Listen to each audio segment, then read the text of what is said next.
Hello and welcome to session. So आज next topic की बात करेंगे हम पॉलिटी में। हमने पॉलिटी स्टार्ट की थी लास्ट लेक्चर में।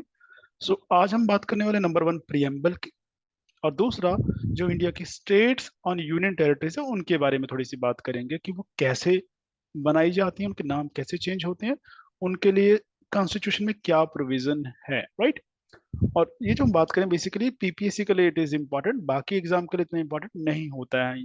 बाकी के लिए आपको प्रियम्बल की नॉलेज होनी चाहिए और थोड़ी सी स्टेट्स के बारे में पता होना चाहिए, दैट्स इट। उतना नहीं चाहिए, पीपीएससी के लिए it is required, very much required, right. चलिए फिर स्टार्ट करते हैं। तो प्रियम्बल प्रियम्बल क्या है? अगर याद हो, हमने पिछले लेक्चर में बात की थी प्रियम्बल की। जो कॉन्स्टिट्यूशन है वहां पे एक ऑब्जेक्टिव रेजोल्यूशन उसमें डाला गया था।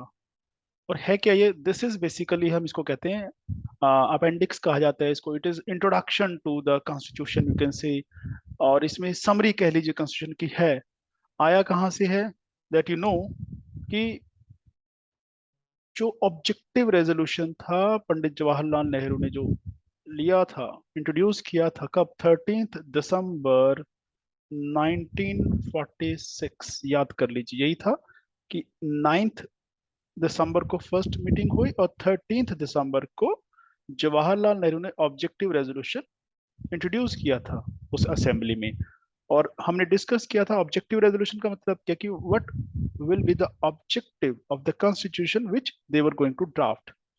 अब उसमें क्या है कि जो इसके इसकी आप कहेंगे टेक्स्ट है इसका, उसको थोड़ा सा हम समझेंगे और वहां से क्वेश्चन आते हैं। तो इसीलिए इसी वजह से इसको इंट्रोडक्शन भी कह देते हैं, इसको समरी भी कहते हैं, कि आप इसे पढ़ के पता लगा सकते हैं कि हमारा जो कॉन्स्टिट्यूशन है किस बारे में बात करता है या हम क्या चाहते हैं अपने कॉन्स्टिट्यूशन से, राइट। तो preamble, this is the text of the preamble. और अगर आपको याद हो, जो स्कूल बुक्स होती थी ना बच्चों की, हमारी भी आज भी जो चलती हैं, उसमें ये प्रिंट किया होता है ताकि बच्चे इसको पढ़ें। बट नहीं इतना कोई ध्यान देता, बहुत कम लोग होते हैं जिन्होंने इसकी तरफ ध्यान दिया होगा। तो पहले इसको पढ़ लेते हैं, फिर यहाँ से देखते हैं क्वेश्चन क्या बनते हैं। क्या कहता है? We the people of India.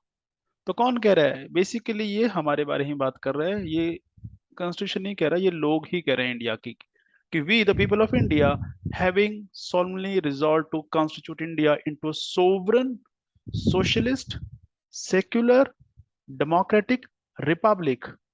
कि हम इंडिया को क्या बना रहे हैं, क्या बनाने का रिजॉल्व कर रहे हैं? सोवरन, सोशलिस्ट, सेक्युलर, डेमोक्रेटिक और रिपब्लिक। अब ये सारी चीजें पता होनी चाहिए, इनके मतलब क्या है इसको हम एक्सप्लेन करेंगे। आगे क्या कह रहा है? And to secure to all its citizens. क्या देना है अपने सिटीजन के लिए? जस्टिस देनी है उनको। कौन सी? सोशल जस्टिस, यानी कि समाज में न्याय मिले उनको। इकोनॉमिक एंड पॉलिटिकल, सभी तरह की जस्टिस उनको मिले। दूसरी, लिबर्टी, आजादी चाहिए। किस चीज की? सोचने की आजादी, बोलने की आजादी, कुछ भी मानने की आजादी, फेथ, वर्शिप, ये सब आजादी मांगते हैं ये लोग। कौन मांग रहा है? We the people of India. और किसको दे रहा है? We the people of India को। इक्वलिटी, समानता, बराबरी का दर्जा। किस चीज का? Status, equality in opportunity. उसके अलावा to promote fraternity, to promote them among all, भाईचारा, फ्रेटरनी। किस चीज के लिए? So that we can assure the dignity of the individual, कि किसी को एक्सप्लॉइट ना किया जाए, किसी को दुत्कारा ना जाए, सब बराबर हैं, भाईचारा हो सभी में, कोई छोटा बड़ा ना हो। And unity and integrity of the nation, है ना, देश की जो अखंडता है वो बनी रहे। इन आर कंस्टिट्यूंट असेंबली, कहाँ पे ये कहा गया है? जब वो कंस्टिट्यूंट असेंबली में खड़े हैं वहां पे ये डिसाइड किया जा रहा है, वहां पे ये रिजोल्यूशन जो है पास किया जा रहा है, वहां पे रिजॉल्व लिया जा रहा है। On this 26th day of November, हमने यही कहा था कब इसको अडॉप्ट किया गया? 26 नवंबर 1949। डू हेयर बाई अडॉप्ट, लिखा है इसमें, हमने बात नहीं की, वो खुद करे adopt, enact and give to our self, और अपने आप को, इस कॉन्स्टिट्यूशन को, आर सेल्फ दिस कॉन्स्टिट्यूशन, कि हम इसको अडॉप्ट करते हैं, इनेक्ट करते हैं और अपने आप को इसको देते हैं। मीन्स हमने ही इसको अडॉप्ट किया, हमने ही इनेक्ट किया और अपने आप को दिया। तो यहाँ पे जो सोर्स है, कि जो अथॉरिटी है कॉन्स्टिट्यूशन की, वो कौन है, कहाँ से आती है? यहाँ से आती है, we the people of India. Means जो सोर्स है वो हम लोग हैं, तो इनको समझ लेते हैं। जो भी यहाँ वर्ड्स लिखे हैं इनके मतलब हमें पता होने चाहिए। तो क्या क्या है, तो सबसे पहला कि प्रियम्बल से आपको क्या पता लगता है? सोर्स ऑफ द कॉन्स्टिट्यूशन आया कहाँ से? हम लोगों से आया, we the people of India, उन्होंने किया। ऑब्जेक्टिव क्या है? ऑब्जेक्टिव था हमारा ये चीजें अटेन करना, जस्टिस देना लोगों को, इक्वलिटी, लिबर्टी और फ्रेटर्निटी, ये ऑब्जेक्टिव अचीव करना चाहते हैं। और इसी के लिए जो लॉ है बनाए जाए ताकि सभी को बराबरी का दर्जा मिले, सभी को आजादी मिले, भाईचारा बढ़े, यही है। और क्या रिवील होता है इसको पढ़ने से पता लगता है कि आपका जो कॉन्स्टिट्यूशन है वो कब अडॉप्ट किया गया, आपको इधर उधर ढूंढने की जरूरत नहीं है। प्रियम्बल पढ़ लीजिए, वहां पे लिखा होता है 26 नवंबर 1949। उसके अलावा ये बताता है आपका जो कंट्री है उसका नेचर कैसा है, नेचर ऑफ द स्टेट कैसा है, ये बताता है। वो सोवरन है, सोशलिस्ट है, सेक्युलर है, डेमोक्रेटिक है और रिपब्लिक है। ये मैं अभी एक्सप्लेन करूंगा, यही क्वेश्चन आ रहा होगा कि ये क्या चीजें हैं। और जिनको पता है तो बहुत अच्छी बात है, नहीं पता तो हम गोना डिस्कस दिस। सबसे पहला था सोवरन। सोवरन बेसिकली हम उसको कहते हैं जिसके ऊपर किसी दूसरी अथॉरिटी का कंट्रोल ना हो। तो यहाँ पे वही है कि इंडिया के ऊपर या इंडिया किसी एक्सटर्नल कंट्री या किसी अथॉरिटी के अंडर नहीं है। इंडिया आजाद है अपने फैसले खुद लेने के लिए, हमें दूसरों से परमिशन नहीं लेनी पड़ती है। बस वो क्या हो गया? सोवरन। तो इंडिया एक सोवरन कंट्री, इसका मतलब ये है। पहले सोवरन नहीं था इसलिए हमें ये बनाना पड़ा, क्योंकि पहले हम कॉलोनी थे ब्रिटेन की। जो ब्रिटेन लॉ बनाता था वो इंडिया में अप्लाई किया जाता था, उसी के अकॉर्डिंग हम सारा कुछ इंडिया में करते थे। ये 1935 का एक्ट किसने पास किया? ब्रिटिशर्स ने पास किया। किसके लिए? हमारे लिए, because we were not independent, we were under the colonial rule of the British government, now we are sovereign. 1773 का एक्ट जो हमने कल बात की, 1858 का एक्ट है, 1892 का एक्ट है, 1909 का एक्ट है, 1919 का एक्ट है, 1947 का एक्ट है। वो सब किसने बनाया? ब्रिटिशर्स ने बनाया, हमारा नहीं था। तो तब तक हम सोवरन नहीं थे, अब हम सोवरन हो गए हैं। यही है इसका मतलब, there is no authority above it and it is free to conduct its own affairs, कि जो भी इसने अपना काम करना है खुद वो कर सकता है, जो भी डिसीजन लेने खुद ले सकते हैं। इसका मतलब क्या है कि being a sovereign state India can acquire a foreign territory और cede a part of it. इसका मतलब हम कोई नए एरिया को अक्वायर कर सकते हैं और अपने कोई एरिया किसी दूसरे कंट्री को दे सकते हैं। इतनी अब हमारे पास आजादी है, हमें किसी से नहीं पूछना पड़ेगा। पूछेंगे तो किससे? अपनी कंट्री वालों से, यानी कि पार्लियामेंट से। दूसरा जो वर्ड है वो है सोशलिस्ट। सबसे पहले आपको इसके बारे में पता होना चाहिए, ये जो वर्ड है पहले जब बनाया गया था संविधान उस टाइम नहीं था। इसको कब ऐड किया गया? जब कॉन्स्टिट्यूशन को 42nd टाइम अमेंड किया गया। तो एक्ट पास हुआ 42nd अमेंडमेंट एक्ट कब? 1976 में इसको ऐड किया गया। ये क्वेश्चन बन जाता है कि 1976 में कौन कौन से वर्ड कॉन्स्टिट्यूशन में ऐड किए गए, ये आपको पता होना चाहिए। तो पहले तो सोशलिस्ट था। अब ये मतलब क्या है? इंडिया का जो सोशलिज्म है या सोशलिस्ट, हमारा कंट्री कैसा है? वो डेमोक्रेटिक सोशलिस्ट है, कम्युनिस्टिक सोशलिस्ट नहीं है। अब दोनों में फर्क क्या है? जहां पे सोशलिज्म है, ये कम्युनिज्म वाला, वहां पे कम्यून यानी कि कम्युनिटी, जो चीजें हैं सारी कम्युनिटी के कंट्रोल में रहेंगी, राइट। जिसमें क्या होगा? नेशनलाइजेशन हो जाएगा, यानी कि प्राइवेट प्रॉपर्टी खत्म हो जाएगी। कोई प्राइवेट पर्सन के पास पैसा प्रॉपर्टी कुछ नहीं होगा। पैसा थोड़ा बहुत कह सकते हैं, अदरवाइज क्या होगा? सिर्फ इतना, ताकि उसका गुजारा चल सके। कि मान लीजिए अगर कोई लोग कमा रहे हैं कुछ भी, वो सरकार ले लेगी, इनके पास कुछ नहीं छोड़ेगी।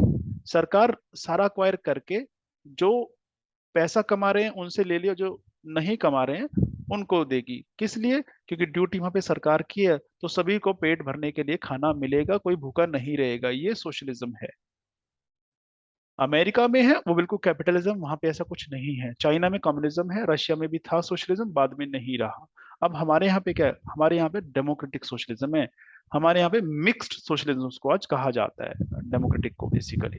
अब मिक्स्ड का क्या मतलब है? हमारे यहाँ आप देखिए, दोनों चीजें हैं। प्राइवेट प्रॉपर्टी भी है लोगों की, there are person who are capitalist, जिनके पास बहुत ज्यादा प्रॉपर्टी है, they are super rich, HNIs हैं वो लोग, बिलियंस ऑफ डॉलर्स हैं उनके पास, राइट। और दूसरी तरफ there are poor people as well. तो गरीब भी हैं, अमीर भी हैं। और गरीबों को मैनेज करती है सरकार, उनके लिए वेलफेयर जो एक्टिविटीज है वो चलाती है।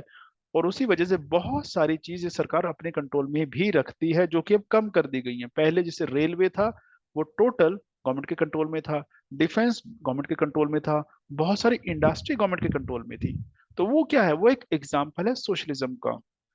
और 90s के बाद ये कम होता जा रहा है, पहले ज्यादा हुआ करता था, आपको पता होगा पहले गवर्नमेंट कंपनीज बहुत ज्यादा थी, अब वो कम होती जा रही हैं, राइट। अब हमारा जो डेमोक्रेटिक सोशलिज्म वो कैसे, जो मैंने अभी एक्सप्लेन किया कि यहाँ पे प्राइवेट और पब्लिक सेक्टर दोनों एक साथ साथ चलते हैं, प्राइवेट कंपनी भी हैं और गवर्नमेंट कंपनीज भी हैं।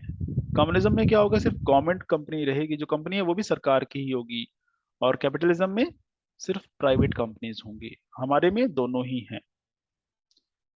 जो तीसरा वर्ड है यहाँ पे वो है सेक्युलर। 42nd अमेंडमेंट से ऐड किया गया 1976 में। अब इसका मतलब आपको पता है, बताने की जरूरत नहीं, इसका सिंपल सा मतलब समझ लीजिए, जो कंट्री है, स्टेट है, उसका अपना कोई रिलीजन नहीं है, वो किसी रिलीजन को प्रमोट नहीं करती है, ये सेकुलरिज्म कहता है।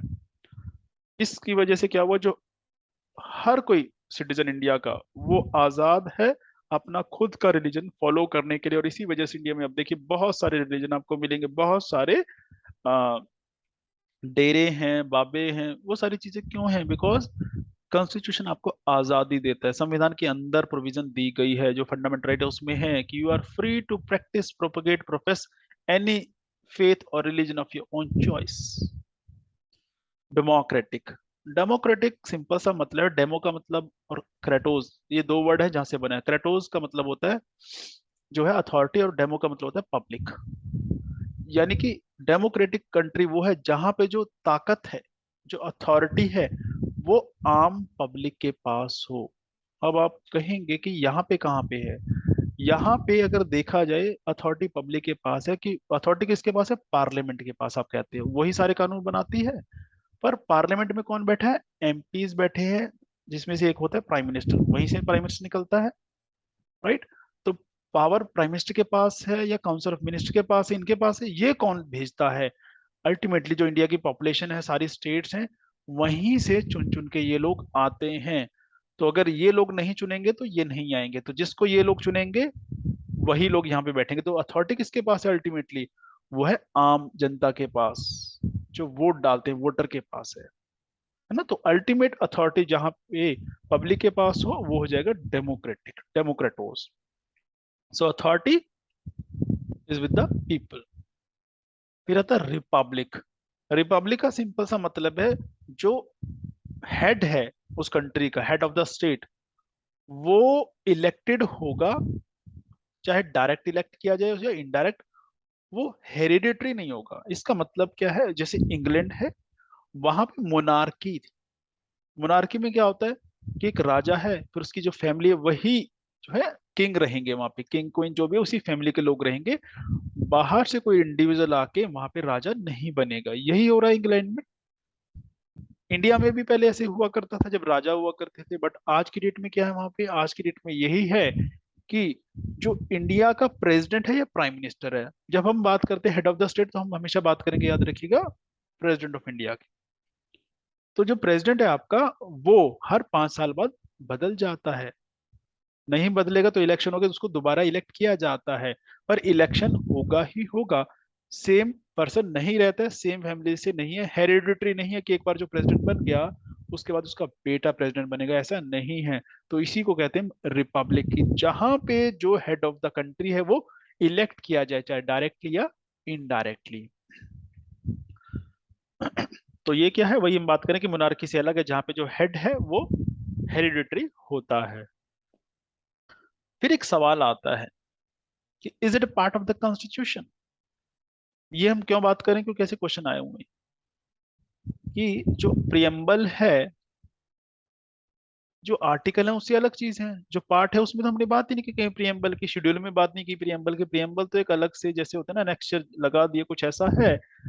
तो ये कहा जाता है कि क्या ये कॉन्स्टिट्यूशन का पार्ट है, तो उसके बारे में आप ऐसे बात करेंगे कि स्टार्टिंग में क्या था। 1960 में केस हुआ, Berubari versus union of India, ये मैं इसलिए बता रहा हूँ पीपीएससी में ऐसे क्वेश्चन आ जाते हैं, है ना। तो उसमें सुप्रीम कोर्ट ने खुद कहा कि ये कॉन्स्टिट्यूशन का तो पार्ट नहीं है। और उसका फर्क क्या पड़ता है, उसका फर्क ये पड़ता है, जब आप कॉन्स्टिट्यूशन में कुछ बदलना चाहते हैं तो आप उसको जो उसमें दिया गया तरीका उससे बदल सकते हैं, प्रोसीजर दिया गया कॉन्स्टिट्यूशन में उसको बदलने के लिए, जो हमने बात की कि 42nd अमेंडमेंट हुई। ये जो अमेंडमेंट क्या है कि कॉन्स्टिट्यूशन में कुछ बदलाव ला रहे हैं, अब उनको बदलना था प्रियम्बल में कुछ। तो सुप्रीम कोर्ट ने कहा जब ये पार्ट ही नहीं है कॉन्स्टिट्यूशन का तो you can not change, you can not amend it, right. तो ऐसा ही हुआ। बट बाद में जो केसेस हुए और फाइनली करते करते 1973 में केस हुआ केशवनंद भारती वर्सेस स्टेट, कहाँ का, केरल का।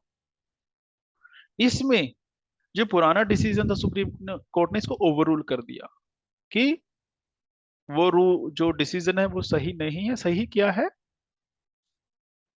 कि ये एक संविधान का पार्ट है, और जो पार्लियामेंट है उसके पास इसको अमेंड करने की उतनी ही पावर है जितनी कि कॉन्स्टिट्यूशन के दूसरे पार्ट्स को या आर्टिकल्स को अमेंड करने की है।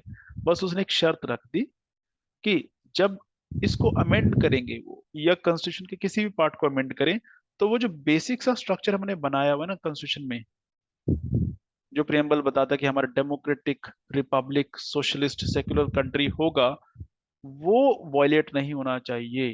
बस वो डिस्ट्रॉय नहीं होना चाहिए।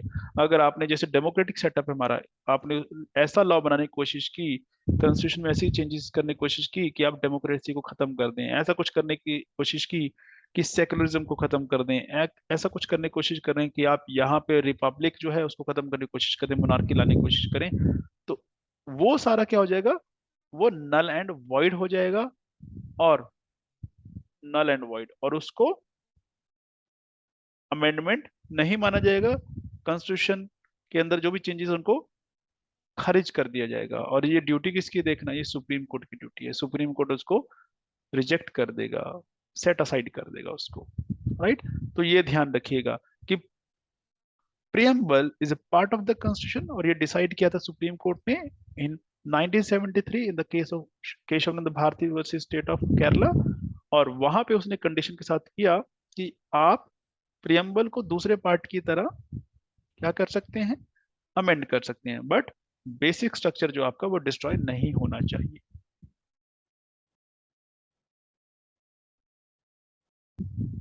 राइट। और इसी चीज को उन्होंने आगे लिया कि एसआर बोमाई का केस हुआ 1993 में, बीजेपी गवर्नमेंट गिर गई थी उसके रिगार्डिंग है, उसको डिसमिस किया गया था। एक 1995 का एलआईसी ऑफ इंडिया, तो यहाँ पे भी यही कहा गया दोबारा से कि जो कॉन्स्टिट्यूशन है वो इंटीग्रल पार्ट ऑफ जो प्रियम्बल है, ये कॉन्स्टिट्यूशन का एक इंटीग्रल पार्ट है, राइट। तो यहां से ये क्लियर हो जाता है। अब ये जो जजमेंट के नाम आ रहे हैं थोड़ा सा रेफर कर लीजिएगा, ध्यान रख लीजिएगा। पीपीएससी वाले क्वेश्चन ऐसे पूछते थे, बाकी तो इतना इंपॉर्टेंस नहीं है। फिर एक सवाल आता है कि अमेंडमेंट हो सकती है, बिल्कुल हो सकती है। तो पहले तो ये था कि जब तक इसको कॉन्स्टिट्यूशन का पार्ट नहीं माना जाता था तो प्रियम्बल नहीं अमेंड हो सकता था।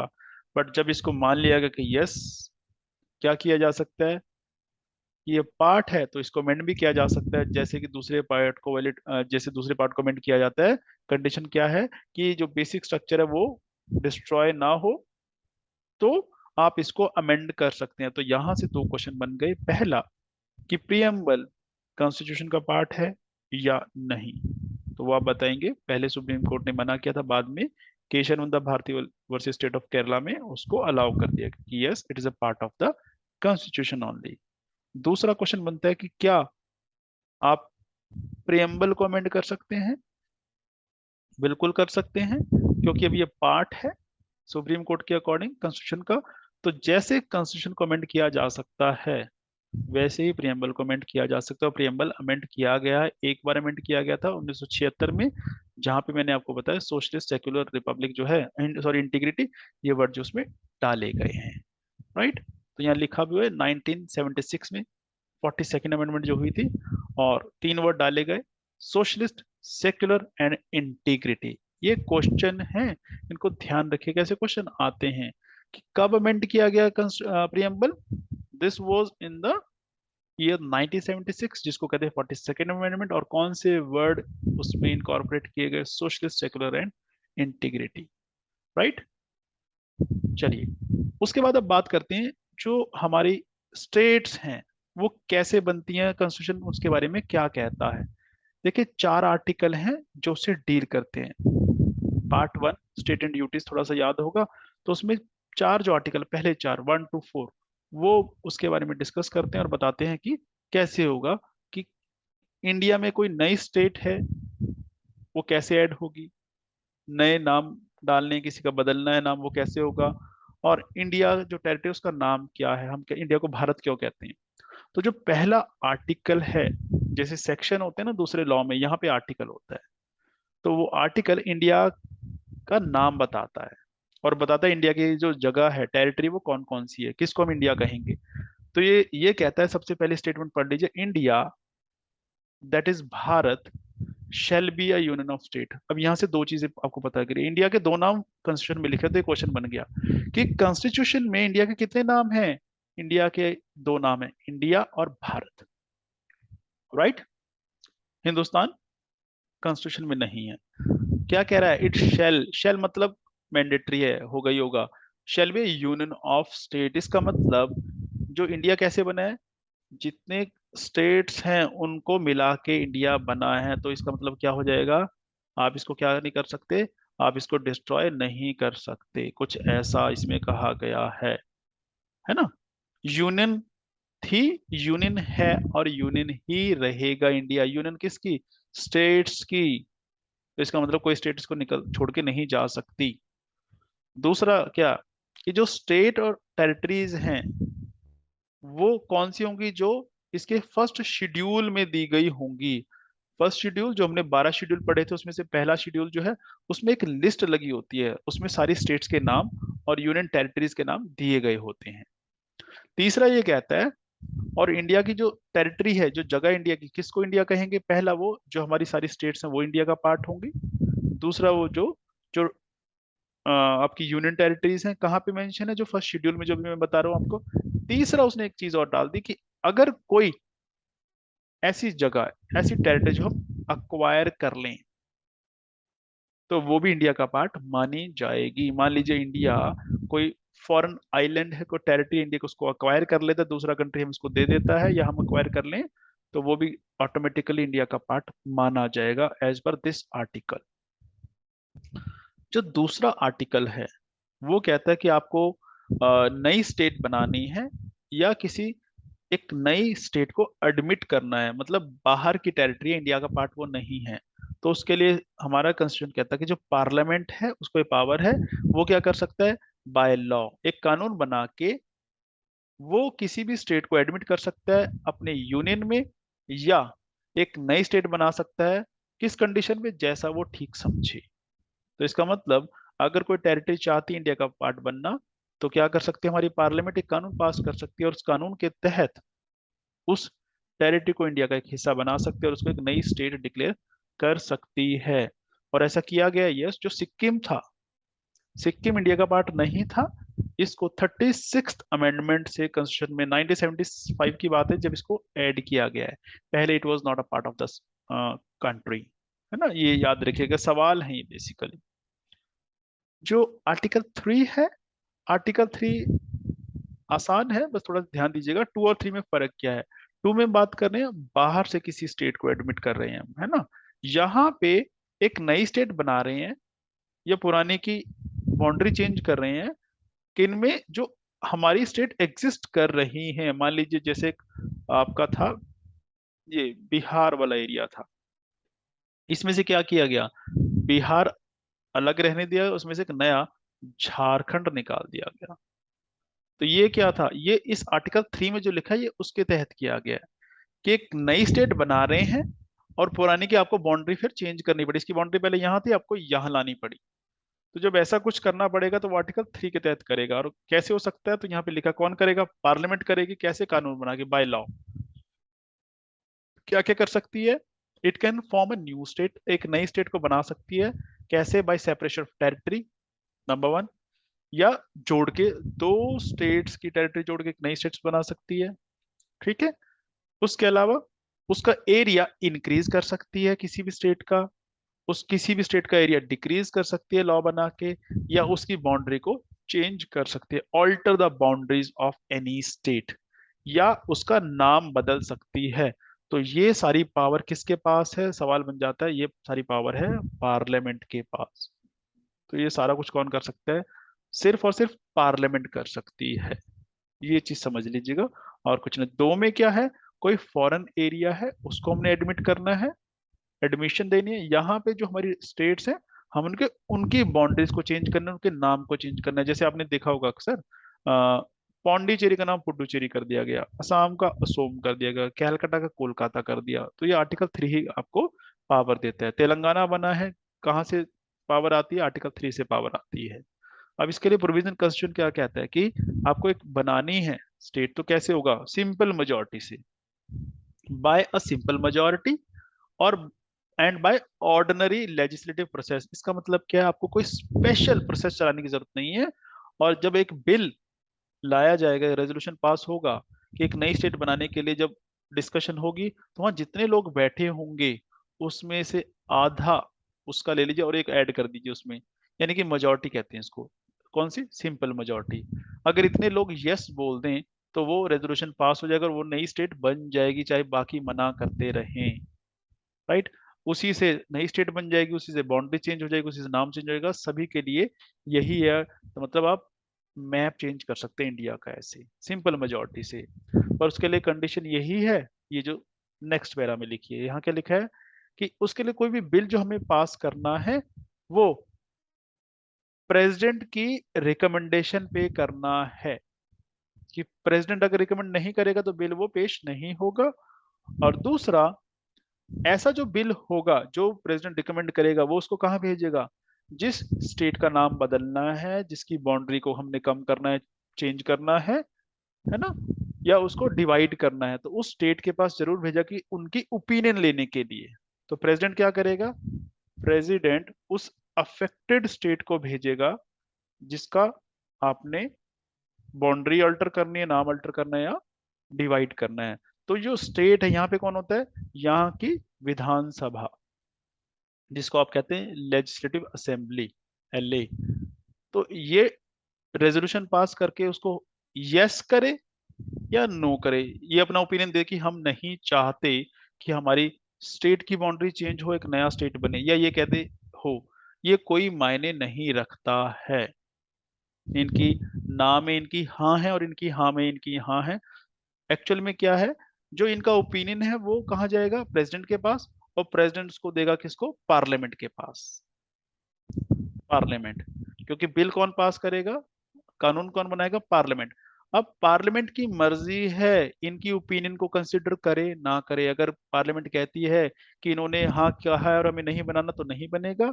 अगर पार्लियामेंट कहती है वो लोग नो कह रहे हैं, वो नहीं चाहते बट हमें बनाना है, तो पार्लियामेंट बनाकर रहेगी। सिर्फ सिर्फ एक ओपिनियन लिया जाता है कंसर्न स्टेट्स, ताकि उनको पता रहे, नॉलेज रहे, दैट्स इट, और कुछ नहीं है। अगर वो कहे कुछ ना दे, अगर वो स्टेट कुछ बोले ही ना, ना हाँ बोले ना बोले, ऐसा एक टाइम पीरियड होता है, रफली 2 महीने का होता है। अगर 2 महीने तक कोई जवाब नहीं देती स्टेट, तो भी प्रोसीजर शुरू कर दिया जाता है और पार्लियामेंट वो बिल पास करने में लग जाती है। हाँ, अगर पार्लियामेंट में उनके पास मेजोरिटी ना हो सिंपल भी, तो वो बिल पास नहीं होगा। पर फिर एक सवाल उठता है, अगर कोई सरकार सिंपल मेजोरिटी से बिल पास नहीं करवा सकती, तो उसको सरकार चलाने का अधिकार नहीं है, क्योंकि सरकार बनाने के लिए कम से कम इतनी मेजोरिटी चाहिए, जिसको आप सिंपल मेजोरिटी कह रहे हैं, वो उससे भी ज्यादा चाहिए, एब्सोल्यूट चाहिए। और एब्सोल्यूट मेजोरिटी अगर आपके पास है और सिंपल नहीं है, तो इसका मतलब सरकार कैसे चल रही है, सरकार गिर जानी चाहिए थी, रिजाइन कर दीजिए। सिंपल सा मतलब ये है इसका। तो जो कोई डाउट है तो टाइप कर दीजिएगा, I explain, right, no issues. क्योंकि थोड़े से टिपिकल हो सकते हैं आपके लिए, अगर आपने पहले नहीं पढ़ा तो फिर हमें थोड़ी सी प्रॉब्लम आ सकती है। क्योंकि ये चीजें ऐसी हैं जो आम हैं पर हम जनरली डिस्कस नहीं करते, तो हमें नहीं पता होती। पता किसको होती है, जो इन चीजों की डिस्कशन करता है, जो बातें करता है, उसको आसान लगेंगी ये। राइट। आर्टिकल 4, इसको सिर्फ इतना समझ लीजिए, याद करने की जरूरत नहीं है, मोटा मोटा समझ लीजिए कि जो कॉन्स्टिट्यूशन में हम चेंज करेंगे, आर्टिकल 2 और आर्टिकल 3 के तहत जो भी हम चेंज करने वाले हैं, उसमें चाहे आपका फर्स्ट शेड्यूल चेंज हो, फोर्थ शेड्यूल चेंज हो। फर्स्ट में क्या है, लिस्ट है स्टेट्स की, यूटीज की, नाम बदले जाएंगे, वो चेंज होगा। फोर्थ में क्या है, जो राज्यसभा की सीट है, किस स्टेट की कितनी, अगर नई स्टेट बना दोगे तो उसको सीट देनी पड़ेगी, तो इसका मतलब लिस्ट चेंज करनी पड़ेगी। तो ये कुछ करने के लिए आप कर क्या रहे हैं, ये आप संविधान में तब्दीली ला रहे हैं, अमेंड कर रहे हैं। इसका मतलब आपको कॉन्स्टिट्यूशन अमेंड करना पड़ रहा है। यस, बट जो अमेंडमेंट है वो संविधान में लिखी हुई है आर्टिकल 368 में, कि संविधान को अमेंड कैसे करना है, कॉन्स्टिट्यूशन अमेंड कैसे होगा, चेंज कैसे होगा। उसके लिए लिखा हुआ है स्पेशल मेजोरिटी। और यहाँ आपने अभी कौन सी बात की, सिंपल की। तो ये तो थोड़ा सा अलग नहीं हो गया। तो आर्टिकल 4 यही कहता है कि आर्टिकल 2 और आर्टिकल 3 के तहत अगर आपको चेंजेस करने पड़े, नई स्टेट बनानी पड़े, बाउंड्री चेंज करने पड़े, नाम करने पड़े, तो आपको आर्टिकल 368 में जाने की जरूरत नहीं है। आप आर्टिकल 4 से ही, आर्टिकल 4 ही आपको पावर देता है कि आप सिंपल मेजोरिटी से उस बिल को पास करके लॉ बना सकते हैं। बस आर्टिकल 4 ये कहता है। आर्टिकल 4 पार्लियामेंट को पावर देता है सिंपल मेजोरिटी से कॉन्स्टिट्यूशन को अमेंड करने की। किस चीज के लिए, सिर्फ आर्टिकल 2 और आर्टिकल 3 के लिए, बस इतना है और कुछ नहीं है जी। राइट। तो ये चीज है, आपको पता होनी चाहिए। अब इन्हीं पावर का इस्तेमाल करके, जैसे मैंने आपको बताया कि अभी जो लेटेस्ट बनी थी 2014 में बनी, जहां तक मुझे पता तेलंगाना बनी थी। उससे पहले कौन सी बनी थी, 3 स्टेट्स बनाई गई थी, छत्तीसगढ़, झारखंड एंड उत्तराखंड बनी थी, अगर आपको याद आ गया हो तो। राइट। तो वो चीज ध्यान रखिएगा। और अभी कुछ और लेटेस्ट हुआ है, जम्मू कश्मीर एंड लद्दाख स्टेट से क्या बना दिया गया है, यूनियन टेरिटरी बना दी गई है। उसी तरह से दादरा नागर हवेली, दामन एंड दीव, ये 2 यूनियन टेरिटरीज थी, इनको ज्वाइंट ज्वाइन कर दिया गया और एक यूटी बना दी गई है। तो ये चीजें याद है, हमने ये चीज ज्योग्राफी में डिस्कस की थी जब इंडिया की हमने पॉलिटिकल कंडीशन की बात की, इंडिया की पॉलिटिकली कैसा इंडिया, कितनी स्टेट है, यूटीज हमने डिस्कस कर चुके हैं, इसलिए मैं रिपीट नहीं कर रहा हूँ। राइट। चलिए, तो ये चीज आपको समझनी है, अगर डाउट है तो बता दीजिएगा। फाइन। अदरवाइज हम फिर मिलेंगे, तब तक एंजॉय कीजिए। Thank you so much, bye bye, take care.